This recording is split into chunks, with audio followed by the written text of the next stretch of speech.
বিপদে পড়ে হাওলাত না পেলে সুদে টাকা নেওয়া যাবে কিনা?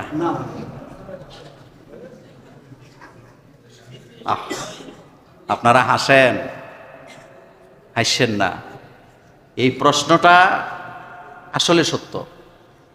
আমাদের দেশে এখন হাওলাত চাইলে কেউ দেয় না, সুদে চাইলে মসজিদের সভাপতিও রাজি। কথা কন না কেন? আসরের নামাজের পরে মসজিদের সভাপতির কাছে বয়ে কয়, ভাই ছেলেটা বিদেশ যাবে, সব টাকা দেওয়া আসে, শুধু ফ্লাইটের টাকাটা বাকি, টিকিটটা কাটলেই যেতে পারে। কয় আমার কাছে টাকা টোকা নাই। তোকে ভাই টাকা নাই, অসুবিধা নেই, একটা ব্যবস্থা করেন, যেমনি হোক, সুদে লাগলে সুদে হোক, যেমনি লাগে এমনি ব্যবস্থা করেন। কয় তাইলে ঠিক আছে, একটু দেখি, তোরে কালকে জানাবো। আলমারি খুললে টাকা গইনা দেখে মাশাল্লাহ ৬০-৭০ হাজার টাকা আছে।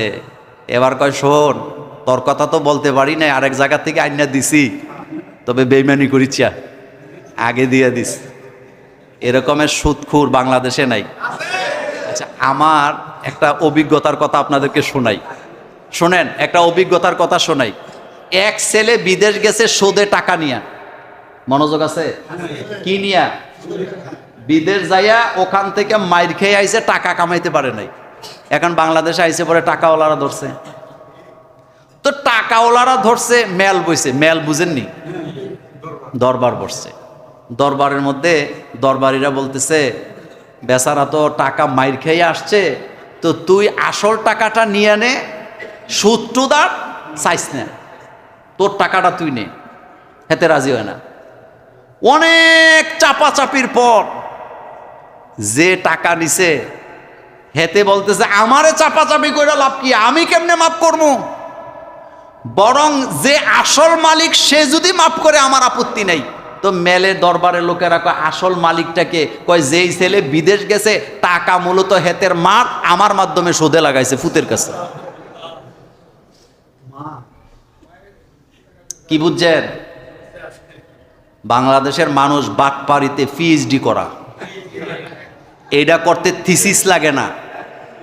বাংলাদেশের মানুষ বলেন বাটপাড়িতে, কিন্তু এই পিএইচডি করার জন্য কোনো থিসিস টিসিস লাগে নাই, কোনো শিক্ষক ইউনিভার্সিটি লাগে না, এতে নিজে নিজে পিএইচডি করছে।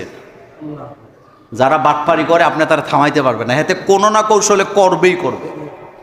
মা ছেলের কাছে সুদে টাকা লাগাইছে আরেকজনের মাধ্যমে বিদেশ যাওয়ার জন্য, এই ব্যাপারটাকে আপনি স্বাভাবিক মনে করেন? না, অস্বাভাবিক।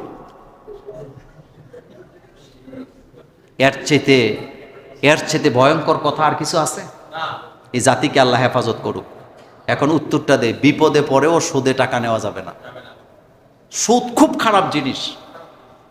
আপনি চেষ্টা করেন, কোনো না কোনো ভাবে পাবেন। সহযোগিতা করবে কে? আল্লাহ পাক। কিন্তু আপনি সিদ্ধান্ত নেন, আমার সামনে যারা বসে আছেন বা যারা শুনছেন ক্যামেরার মাধ্যমে, সিদ্ধান্ত নেন মরে গেলেও সুদে টাকা নিব না। আল্লাহ আপনারে বাঁচাবে। ইমানটা, আপনি মরে যাবেন না বিদেশ, সমস্যা কি? ব্যবসা করবেন না, আপনি না খাইয়া থাকবেন না, আল্লাহ খাওয়াবে। আপনি সিদ্ধান্ত নেন, আমি মরে গেলেও সুদে টাকা নেব না। কারণ গত জুমায় বলছিলাম, সুদে যারা টাকা নেয়, যারা লাগায়, যারা লেখে, যারা বহন করে, যারা সাক্ষী হয়, যারা বিচার করে, সবাই দায়ী। সবাই কি দায়ী? এটা খুব খারাপ ব্যাপার। এবং পৃথিবীতে যত অপরাধ আছে, একটা অপরাধের একটা গুনাহ, শুধুমাত্র সুদ একটা অপরাধের ৭০টা গুনাহ।